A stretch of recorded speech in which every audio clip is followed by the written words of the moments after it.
Welcome to Be On It, episode 35. Hey, Jessica. What's going on in the beehive today? Hi, Debbie. We talked about perimenopause in our last episode, so I thought we should just talk about menopause, the next step after perimenopause. According to Webster's Dictionary, it is the natural cessation of menstruation that usually occurs between the ages of 45 to 55. Yeah, I mean, when you look at the word menopause, a pause in a pause in our menstruation.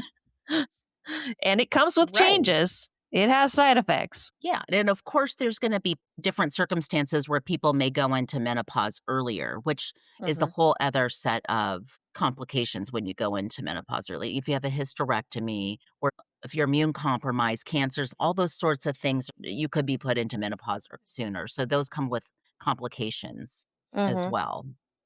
But yeah, I thought, this word menopause, or sometimes called the change of life, Mm-hmm. according to this article I was reading in www.healthharvard.education, written by Howard and Lewin, he talks about menopause and perimenopause. He says, a woman is said to be in menopause after she has gone for 1 full year without periods. That's a whole long time to be without a period. Yeah. I mean, the permanence of it all. There's no going back after menopause. You don't. There's no reversing it, so to speak.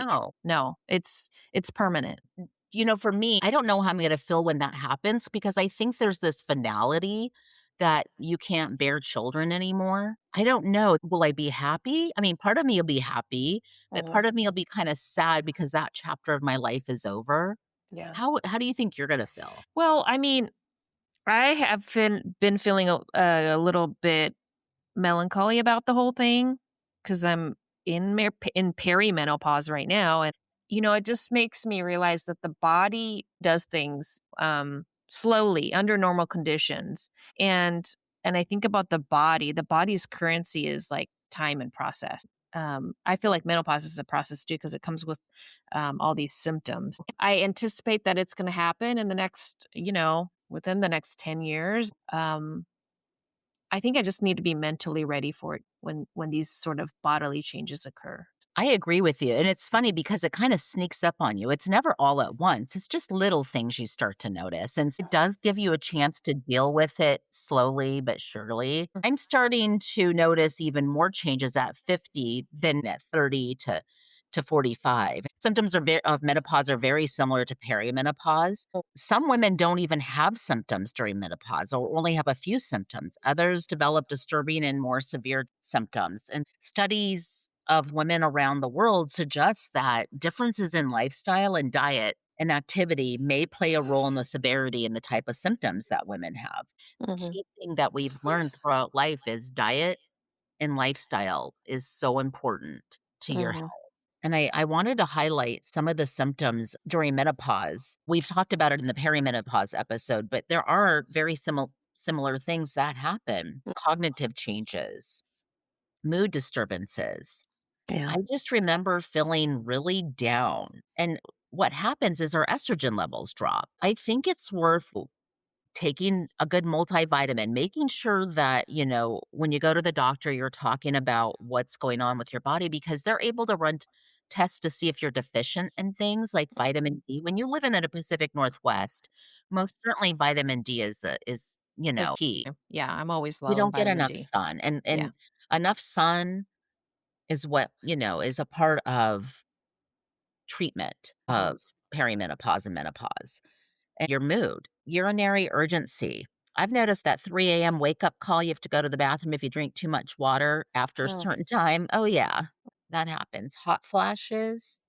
Some women, it's going to be worse than others. I just noticed at work, it's funny because our heat system is a little wonky and night shift freezes. We come on days and we're like, whoa, we're all sweating. I'm like, this must be what a hot flash is like because I need to cool down. We have fans going. I'm like, okay, it's really bad in the summertime. We're all laughing. That's a group of women of all different ages and we're all experiencing it together and we're just laughing about it.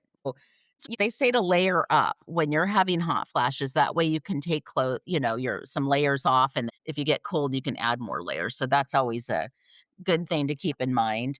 But yeah, sleep problems, that's a big one. That's been a big problem for me all my life, but it gets worse as you get older and get into perimenopause and menopause. And of course, Mhm. that affects your mental health when you're not getting enough sleep. And, then we have the old osteoporosis. Our bones become more brittle. Mhm. So, taking calcium is going to be beneficial and diet and exercise, Mhm. all- you know, for me, this other key one that people don't talk about as much because Mhm. it's kind of, personal is inflammation of the vaginal walls due to reduced estrogen. It's often called vulval vaginal atrophy. So, because we're losing estrogen, you might experience dryness, burning, pain during intercourse, light bleeding after sexual intercourse. That's a big deal and low Yeah. libido, or Mhm. maybe you might go into overdrive and you're like, "Whoa, what's going on?" It's all because of the hormone changes throughout your body. So, bringing it up to your doctor is really important because there's treatment for that.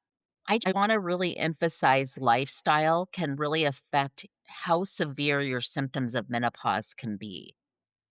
Diet and exercise can reduce symptoms as well as complications of menopause. Mhm. There's some serious complications of menopause. And especially if you go into menopause earlier than 45 to 50 or 55, high cholesterol, that's a big one, Yeah. which then can lead to, your arteries being more clogged, high blood pressure. If you're diabetic, these are going to be more severe. Mm. The osteoporosis comes up again, your mental health, all of these things are intertwined. Just a few changes you make will really help with your symptoms. Limiting caffeine, that's a big thing because we all like caffeine, we drink our coffees. Maybe instead of, like, having 3 cups of coffee a day, you cut back and do 1. Refrain from smoking. If you're a smoker, it's a good time to quit so that you feel better and less symptomatic. Right. And get rest as best as you can. I think that's it. I used to wonder why my grandma would take a midday nap. Now I understand why. Really? Well, Oh, I feel yeah. like you'll nap if you need to, but I feel like if I Yeah. nap, then that'll wreck things for bedtime. Oh, Like, I I won't I be I tired. don't nap either. It's like But I mean, if you need to, you need to. right, if I feel tired and I nod off, sure. It's funny because other countries close everything down in some cities, and they actually do they call it, like, siesta? There's some other names too, where they, just rest, and I'm all for that, like and they do it with kids in school too, like, Yeah. you can rest, you can, have a moment or an hour to Yeah. just think about things, but we're not gonna do anything, we're not gonna study, we're just gonna rest. I think that's important. It's a pause, it's a reset, and it refreshes your brain. So, I think those are all key, things that you can do, and if you're not active and you're whatever you can do, Yeah. there's all sorts of things you can do with your lifestyle and diet. If you haven't already, but I If you mean, haven't already, yeah, it's it's gonna a help good you time to feel start. better. It's a I good know. time to start, and there's so Yeah. many great exercises out there for people that are wheelchair bound or chair exercises if you're limited or swimming or whatever it may be. Just one small step and one small change can really make a difference. I notice that with me too. When I'm walking or I'm more active, I most certainly mentally feel better and physically feel better, less achy. That's all a part of like the perimenopause, menopause. There's so many symptoms that it's hard to even list them all because it's gonna be different for everybody. It comes along with all sorts of symptoms and they just sneak up one at a time. Having this conversation helps you not to ruminate on those symptoms because then you know why you're having them. If you're in this age group and if all paths lead to perimenopause or menopause. And definitely if you have this cessation of your menstruation for a long period of time, you definitely know you're in that stage. You know your kitchen table? Yeah, I usually sit in the same spot. me too. Okay. As we are going through this process of perimenopause and the finality of our reproductive capabilities, which is menopause, it's almost like you're sitting in a different seat at the table. And if you've ever done that, it's really interesting because you have a whole different perspective. It's very true that yeah, that's a good analogy. I like that. I'm sitting in a different spot than I normally ever sit. because I'm usually in this one spot that's closest to the kitchen. So when I sit in this other spot, I just feel way different. So it's just like sitting at a different seat at the table. And hopefully it'll make me feel maybe more calm or more at ease. That's my hope. I know that, you have all these changes with your hormones, which will affect mood and can lead to depression. I'm hopeful that it'll put me more at ease, is what I'm hoping. I don't Yeah, know. I think when you know what to expect, anything that's out of the norm, you can discuss with your doctor. It's good to discuss with your doctor about all these changes anyway, because there's so many great treatments out there these days besides lifestyle and diet change and exercise.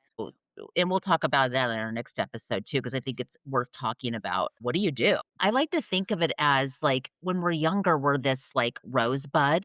As we start to get older, it starts to open a little bit more. I like to think that at the age of menopause, we're fully blossomed and we're at our most mature and our most beautiful. We don't have youth anymore, but we have wisdom. I like to think of it as we have taken all our life experience and this is the outcome. It's beautiful in a lot of ways. Well, I thought of it a little differently than you. When I thought about menopause, I thought about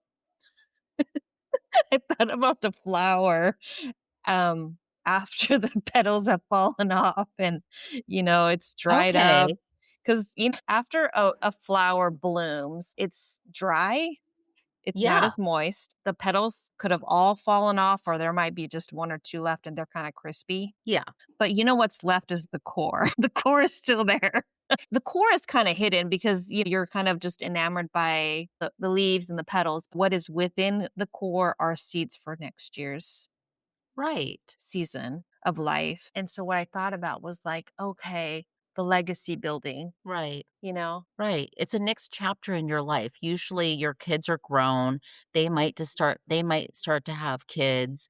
You're going to be a grandparent. It's this beautiful next chapter that is unknown. You haven't experienced it. You had a grandparent and you know that was joyful to have time with your grandparent and so if you even don't become a grandparent, you have a little bit more freedom to travel or you may get to retire and you might get to enjoy, like, the everyday, relaxing and to do not have a schedule. I look forward to waking up leisurely and having my own agenda and my own schedule, and if I Uh-huh. wanna travel or be spontaneous, we can do that, but you can't do that if you don't make sure that your health Oh, is yeah. top Yeah, priority. optimal.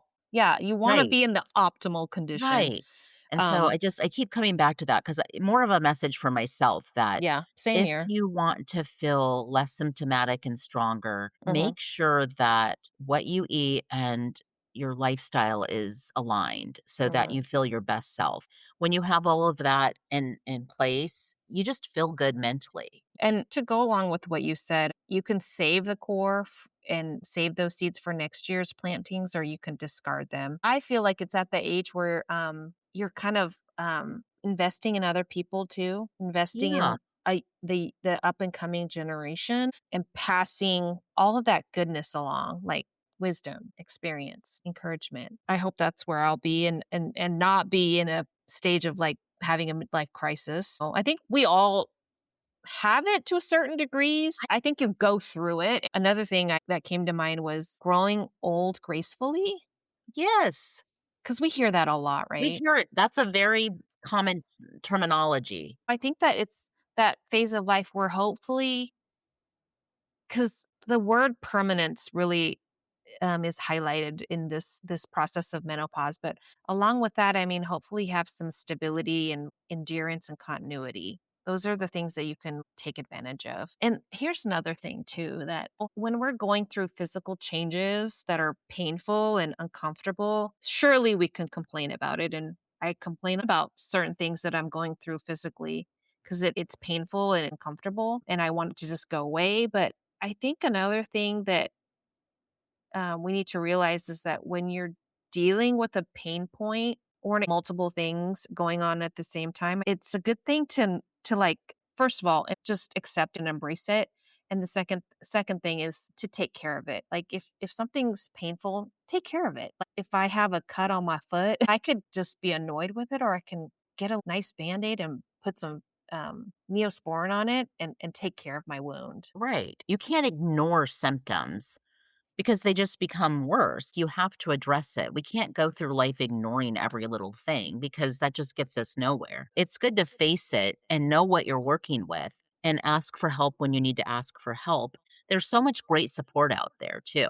It's been such a stigma where we don't talk about that sort of thing. You don't talk about your periods, you don't talk about perimenopause, you don't talk about menopause. Well, Mhm. now there's a whole musical about menopause. So it's being Really? talked about. Yeah. Uh-huh.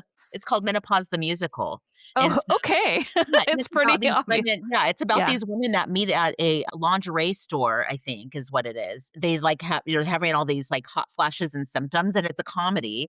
Community. You have a community and Yeah. somebody that's going through it and understanding it. For those that are younger, they're seeing how you're handling things Yeah. and aging gracefully, and, you start to notice signs of aging. You notice wrinkles, you notice Yeah. frown lines, you notice your skin isn't as plump. There's so many things that you can do. Gray hairs. Gray hairs. Yeah. Your vision changes. Your vision definitely changes. You need readers. You can't see that small print anymore. All these different changes that even men go through, it Mhm. just looks a little different because they don't have periods, obviously. But we all have adjustments and like you were saying, a midlife crisis. You have an adjustment to this new time in your life.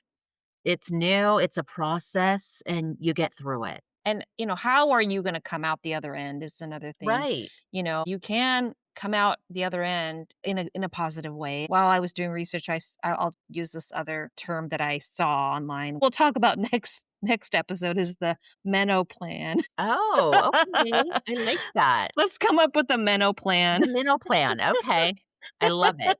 Yeah, But, I we agree. we don't have to start when we have menopause, we can start now. It's good to start implementing these things Now. now. Even if you're young, doing these things are just gonna set you up for success later in life. On our next episode, we'll talk about some of those treatments and things that you can do. So, if you like what we're all about, join us next time. Join us next time. Bye. Bye. We are all about community. Join our community by following and subscribing to Be On It through YouTube, Instagram, and of course, your podcasting platform so we can continue to bring Be On It to you. Just so you know, we are speaking from our lived experiences and are not licensed therapists.